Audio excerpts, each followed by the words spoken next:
où est-ce que je suis? Et pendant que je m'exclame comme ça et que je me demande où est-ce que je suis, il y a 3 démons qui viennent se saisir de moi. Un à ma gauche, l'autre à ma droite. Il me tenait par les bras et l'autre était en face de moi. Et lorsqu'il arrive en face de moi, il me dit, toi, tu dois nous suivre.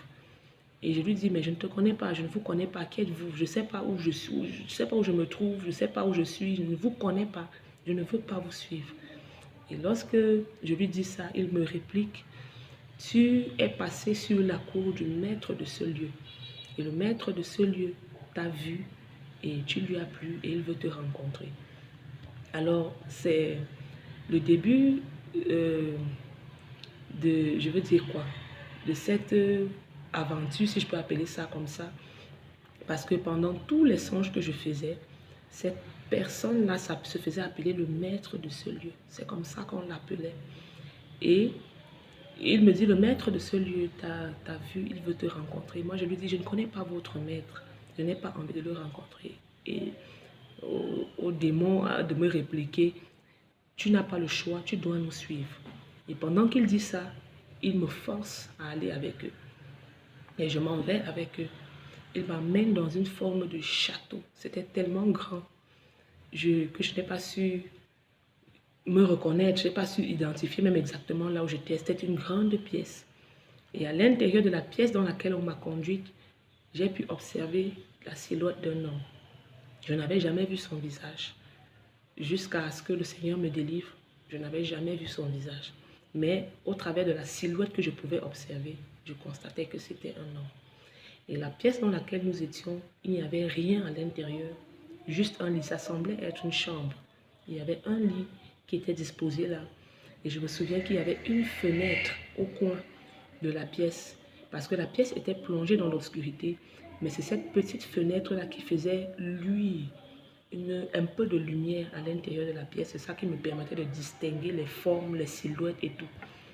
Et pendant que je me retrouve dans là, face à cette personne, je réalise qu'elle me connaît par mon nom.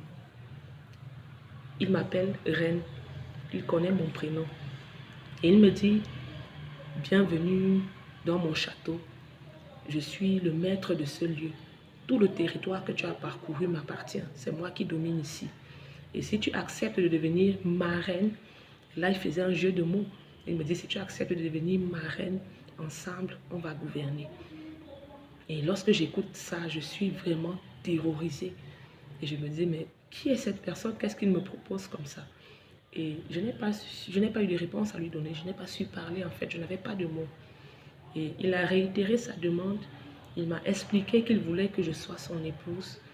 Et que si j'acceptais d'être son épouse, lui et moi, on allait gouverner dans ce royaume-là. Et jusque-là, je ne répondais pas. Je ne disais rien. Je ne réagissais tout simplement pas. Il a réitéré sa question une 3e fois. Je n'ai toujours pas répondu. Et il a conclu en disant, celui qui ne dit mot consent. Et lorsqu'il m'a dit ça, il m'a dit, on doit sceller notre alliance, toi et moi. Et je n'ai pas tout de suite compris ce qu'il voulait dire par on doit sceller notre alliance. Et là, il me montre le lit qui était disposé dans la pièce.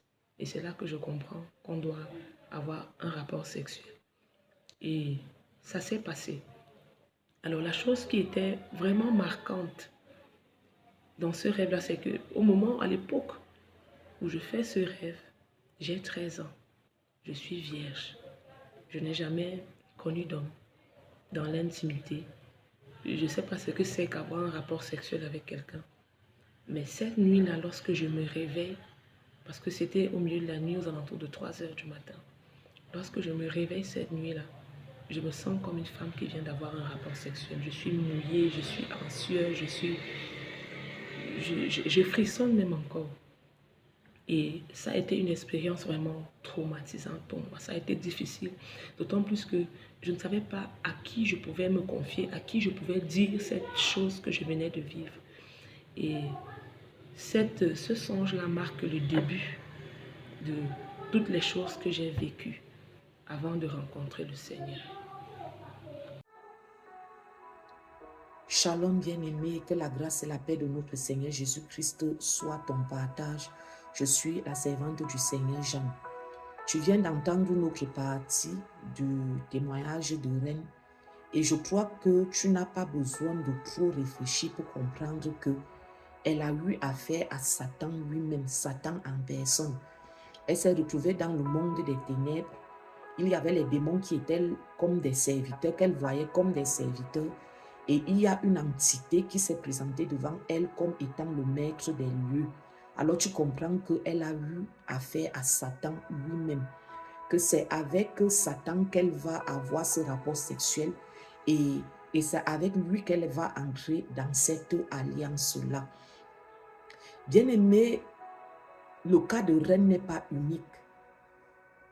Si les gens pouvaient s'ouvrir pour révéler les expériences qu'ils vivent, nous nous rendrions compte qu'en réalité, beaucoup sont dans ce cas. Pourquoi? Parce que Satan a vraiment des épouses. Satan choisit des femmes et en fait ses épouses. Et c'est ainsi que s'établit entre une personne physique normale et Satan un mariage spirituel. Si les esprits peuvent entrer dans des mariages spirituels avec les hommes, si les démons peuvent entrer dans les mariages spirituels avec les hommes, on parle en ce moment-là de femmes de nuit, de maris de nuit, de mariage spirituel, combien de fois lui-même. Satan a des femmes et Satan a même des enfants.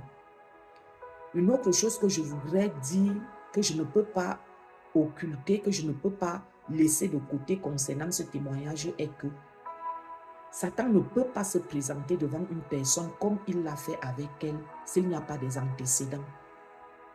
Parce que ce qu'il a fait, le fait qu'il ait porté son choix sur elle, est la preuve qu'il y avait déjà une alliance établie avec quelqu'un dans la famille ou des personnes dans la famille. C'est-à-dire que Satan était déjà en contact avec cette famille-là.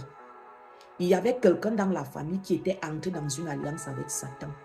Et comme quand tu entres dans une alliance avec lui, il va toujours réclamer. Et ce qu'il réclame avant toute chose, c'est la descendance. Pour que soit établi dans cette famille-là, ses adorateurs, les adorateurs de Satan. Pourquoi? Parce qu'il criche, il tient cette chose-là de Dieu. Quand tu regardes l'histoire d'Abraham, la Bible te dit que Dieu va se révéler à Abraham, va entrer dans une alliance avec lui. Et quand Dieu entre dans une alliance avec Abraham, Abraham n'a pas encore d'enfant. Quand Isaac arrive, Dieu se révèle à Isaac. Quand Jacob, le fils d'Isaac, arrive, Dieu se révèle à Jacob. Parce qu'il y avait cette alliance à partir d'Abraham qui devait parler et marcher de génération en génération dans la lignée d'Abraham. Et comme c'est un copiste, comme Satan, le diable est un copiste, il fait cette chose lui aussi. Il entre dans une alliance avec quelqu'un et il va s'arranger à ce que la lignée de la personne soit également impliquée dans cette alliance-là. Donc le choix qui a été porté sur elle n'était pas le fruit du hasard. Il y a des principes qui régissent le spirituel, bien-aimé. Ça ne peut pas partir du néant, ça ne peut pas partir du hasard. C'est toujours lié à quelque chose que quelqu'un d'autre a déjà fait.